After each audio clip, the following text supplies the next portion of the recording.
प्रधानमंत्री फसल बीमा योजना दोस्तों हम किस प्रकार से करेंगे अपने लाभुकों का। साथ ही आगे जानेंगे दोस्तों मात्र 1 रुपये में आप प्रधानमंत्री फसल बीमा योजना का लाभ उठा सकते हैं। तो चलिए किस प्रकार से रजिस्ट्रेशन करना है अपने आसपास के लाभुकों का पूरी प्रोसेस दोस्तों इस वीडियो के माध्यम से हम कवर कर लेंगे।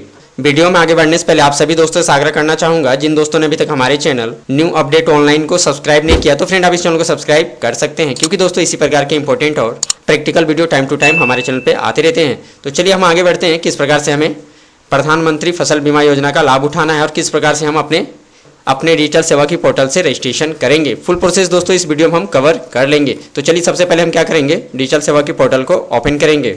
जैसे ही दोस्तों हम डिजिटल सेवा की पोर्टल को लॉगिन कर लेंगे, सर्च का ऑप्शन देख पा रहे होंगे, यहाँ पे आपको क्लिक करना है। यहाँ पे हमें सर्च करना है दोस्तों PMFBY मतलब प्रधानमंत्री फसल बीमा योजना। तो जैसा कि यहाँ पे आप देख पा रहे होंगे स्टेट अंडर 1 रुपये में मात्र ये रजिस्ट्रेशन होने वाला है दोस्तों, क्योंकि इसका जो चार्ज था इसके बारे में तो आपको पता ही होगा। तो चलिए जब हम लॉगिन कर लेंगे तो दोस्तों हमें क्या करना है, इसके बाद CSC कनेक्ट पे क्लिक कर देना है। जैसे ही CSC कनेक्ट पे क्लिक करेंगे दोस्तों, इसके बाद हमें अपने स्टेट को सिलेक्ट कर लेना है। जैसा कि हम झारखंड से हैं तो हम झारखंड यहाँ पे सिलेक्ट कर लेंगे।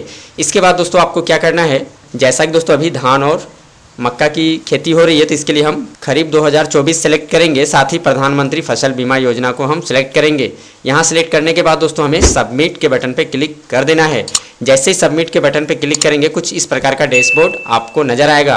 अब आपको ध्यान रखना है दोस्तों, हमारा कर्सर जहाँ देख पा रहे होंगे होम के बगल में एप्लीकेशन का ऑप्शन आप देख पा रहे होंगे, इसी ऑप्शन पे दोस्तों हमें क्लिक कर देना है। जैसे ही आप इस ऑप्शन पे क्लिक करेंगे दोस्तों तो कुछ इस प्रकार का डैशबोर्ड आपको नजर आएगा। यहाँ पे आप देख पा रहे होंगे application form, paid application, unpaid application और रिवर्ड एप्लीकेशन। तो ये बहुत सारी ऑप्शन आपको नजर आ रहा होगा। तो दोस्तों हमें करना क्या है, एप्लीकेशन फॉर्म का जो ऑप्शन है इसी ऑप्शन पे फिर हमें क्लिक कर देना है। अब हम आगे क्या करेंगे, जो भी हमारे बेनिफिशियरी होंगे उनका हम नॉर्मल सा डिटेल यहाँ पे फिल करते चले जाएंगे, जो जो डिटेल हमें यहाँ पे मांगा गया है। तो सबसे पहले तो आप दोस्तों स्टेट यहाँ पे देख पा रहे होंगे जो ऑटो फिल हो गया है, क्योंकि हमने पहले ही झारखंड सेलेक्ट कर लिया था। इसके बाद हम क्या करेंगे दोस्तों, जो भी हमारा डिस्ट्रिक्ट है उस डिस्ट्रिक्ट को हम सेलेक्ट कर लेंगे। जैसे कि हम रामगढ़ से तो रामगढ़ यहाँ पे सेलेक्ट कर लिए। आप जिस भी डिस्ट्रिक्ट से होंगे वो डिस्ट्रिक्ट आप सेलेक्ट करेंगे अपने बेनिफिशियरी के अनुसार। तो चलिए अब हम इसके बाद क्या करेंगे, जो भी हमारे बेनिफिशियरी होंगे उनका बैंक अकाउंट का डिटेल यहाँ पे हमें फिल करना है। तो जो भी बैंक अकाउंट का डिटेल होगा उसे हम यहाँ पे दोस्तों स्टेप बाय स्टेप फिल करते चले जाएंगे। जो भी हमारे बेनिफिशियरी का अकाउंट नंबर होगा उसे फिल करेंगे। इसके बाद आप नीचे ऑप्शन देख पा रहे होंगे cheque bank detail and continue, इसी ऑप्शन पे क्लिक करके हम आगे बढ़ेंगे। तो चलिए हम ये सारी चीज़ों को फिल करके आगे बढ़ते हैं। जैसे ही हम कंटिन्यू करेंगे कुछ इस प्रकार का डैशबोर्ड आपको नजर आएगा। बैंक डिटेल हमारा कम्प्लीटली फुल हो चुका है।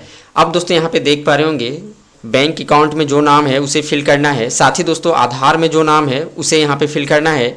इसके बाद दोस्तों बहुत सारी डिटेल आप यहाँ पे ऑटोमेटिक फिल आपको नज़र आ रहा होगा, तो इस प्रकार से करना है। साथ ही यहाँ पे आप देख पा रहे होंगे आधार नंबर भी फिल करने के बाद वेरीफाई करना है। आधार नंबर जब हम फिल करके इसे वेरीफाई कर लेंगे, इसके बाद relative name, mobile number, age, male female और कास्ट कैटेगरी, ये सारी चीज़ों को यहाँ पे हमें फिल करने की ज़रूरत होगी। ये सारी चीज़ों को जब हम फिल कर लेंगे फ्रेंड, इसके बाद दोस्तों आप देख पा रहे होंगे नॉमिनी डिटेल यहाँ पे मांगा जा रहा है। अगर नॉमिनी डिटेल नहीं है तो आप यहाँ पे ऑप्शन देख पा रहे होंगे डिक्लेयर नॉमिनी लेटर, मतलब जो भी हमारे नॉमिनी का ऑप्शन यहाँ पे दिया हुआ है फिल करने का उसे हम बाद में भी फिल कर सकते हैं। तो इसके लिए हम डिक्लेयर नॉमिनी लेटर पे क्लिक करेंगे। साथ ही दोस्तों सेव एंड कंटिन्यू पे क्लिक कर देंगे। जैसे ही सेव के ऑप्शन पे क्लिक करेंगे दोस्तों तो कुछ नेक्स्ट डैशबोर्ड हमारा इस प्रकार का होगा। यहाँ पे मेन चीज़ें हैं जो हमें फिल करना है। यहीं पे हमारे CSC वैली जो हैं बहुत ज़्यादा कंफ्यूज होते हैं और इसे ही कंप्लीट नहीं कर पाते हैं। तो दोस्तों ये जो ऑप्शन है, ये सारी डैशबोर्ड को आप देख पा रहे होंगे, इसे ही आपको ध्यानपूर्वक यहाँ पे ही मेन चीज़ें आपको फिल करना है। जैसे कि खाता नंबर क्या है, प्लॉट नंबर क्या है, कितना एकड़ का, कितना हेक्टेयर का क्या फिल करना है। चलिए उस सारी चीज़ों को इसमें भी हम कन्फ्यूजन को दूर कर देंगे। अब दोस्तों अब क्या करना है, जैसा कि हमारा स्टेट यहाँ पे शो कर रहा होगा, साथ ही दोस्तों हम क्या करेंगे, जिस भी ज़िले से हैं उस ज़िले को हम सेलेक्ट कर लेंगे। इसके बाद हमारा जो भी ब्लॉक है उस ब्लॉक को सिलेक्ट कर लेंगे। अब जो भी ग्राम पंचायत से हैं उस ग्राम पंचायत को हम यहाँ पे सिलेक्ट कर लेंगे। अब जो यहाँ पे देख पा रहे होंगे दोस्तों मिक्स क्रॉपिंग, अगर दोनों चीज़ें आप खेती कर रहे हैं, जैसे कि धान और मक्का का होता है, अगर दोनों चीज़ें कर रहे हैं तो यहाँ पे टिक लगा देंगे। साथ ही आपको सिलेक्ट कर लेना होगा कि क्या क्या खेती आप कर रहे हैं। तो जैसा कि हमारे जो भी बेनिफिशियरी हैं वो दोनों चीज़ों की खेती कर रहे हैं, तो हम यहाँ पे दोनों चीज़ों का सिलेक्शन कर लिए हैं।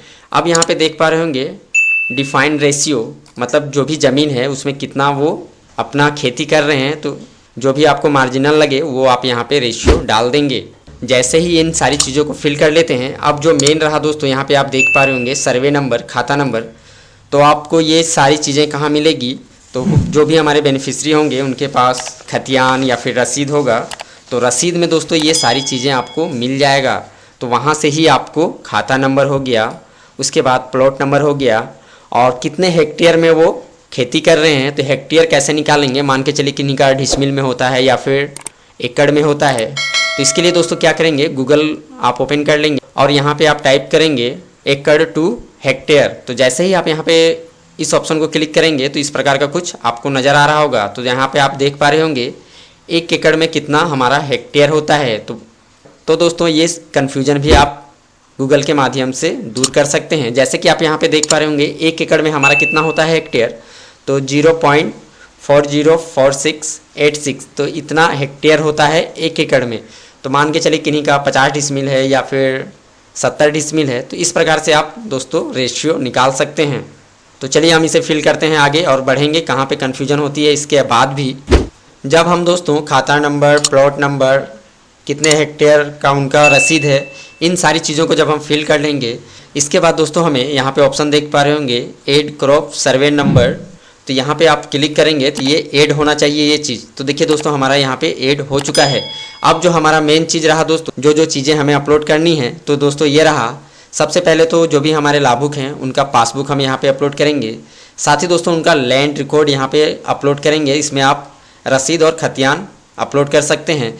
साथ ही दोस्तों यहाँ पे आगे देख पा रहे होंगे सोविंग सर्टिफिकेट में, तो यहाँ पे आप क्या करेंगे, जो भी उनका स्व घोषणा पत्र है उसे आप यहाँ पे अपलोड कर देंगे। बाद में टीनेट सर्टिफिकेट का भी ऑप्शन देख पा रहे होंगे, लेकिन यहाँ पे हमें अपलोड नहीं करना था। लेकिन यहाँ पे हम क्या करेंगे, जो भी उनका वंशावली होगा उसे आप यहाँ पे अपलोड कर देंगे। जैसे ही आप अपलोड करेंगे इन सारी चीज़ों को आप यहाँ पे नीचे देख पाएंगे। तो चलिए स्टेप बाय स्टेप इन सब चीज़ों को भी हम अपलोड कर लेंगे। साथ ही दोस्तों ये ध्यान रखना है कि 500 KB से नीचे होना चाहिए डॉक्यूमेंट जो भी आप स्कैन कर रहे हैं, तभी यहाँ पे सक्सेसफुली आपका अपलोड हो पाएगा। अब हम दोस्तों एक एक करके सभी चीज़ों को यहाँ पे अपलोड कर लेंगे। जब हम दोस्तों सभी डॉक्यूमेंट को अपलोड कर लेंगे, यहाँ पे नीचे ऑप्शन आप देख पा रहे होंगे प्रीव्यू का। तो जैसे ही दोस्तों आप प्रीव्यू के ऑप्शन पे क्लिक करेंगे तो इस प्रकार का रेड मार्क आपको नज़र आने लगेगा। पासबुक भी यहाँ पे आपका रेड मार्क में नज़र आने लगेगा, साथ ही लैंड रिकॉर्ड और सोविंग सर्टिफिकेट, इन सारी चीज़ों को आप रेड मार्क में आप यहाँ पे देख पा रहे होंगे। अब दोस्तों आपको मेन ध्यान यहाँ पे क्या देना है, जैसे कि आप यहाँ पे अपलोड का ऑप्शन देख पा रहे होंगे, इस ऑप्शन पे दोस्तों आपको क्लिक करना है। जैसे ही क्लिक करेंगे ये सारी चीज़ें अपलोड होती चली जाएंगी। तो इस प्रकार से आपको सभी को अपलोड कर लेना है। जो भी आप अपलोड पे क्लिक करेंगे वो सारी चीज़ें यहाँ पे अपलोड हो जाएंगी। जब दोस्तों सभी चीज़ें अपलोड हो जाती हैं सक्सेसफुली, तभी आप इस प्रकार का टिक यहाँ पे देख पाएंगे।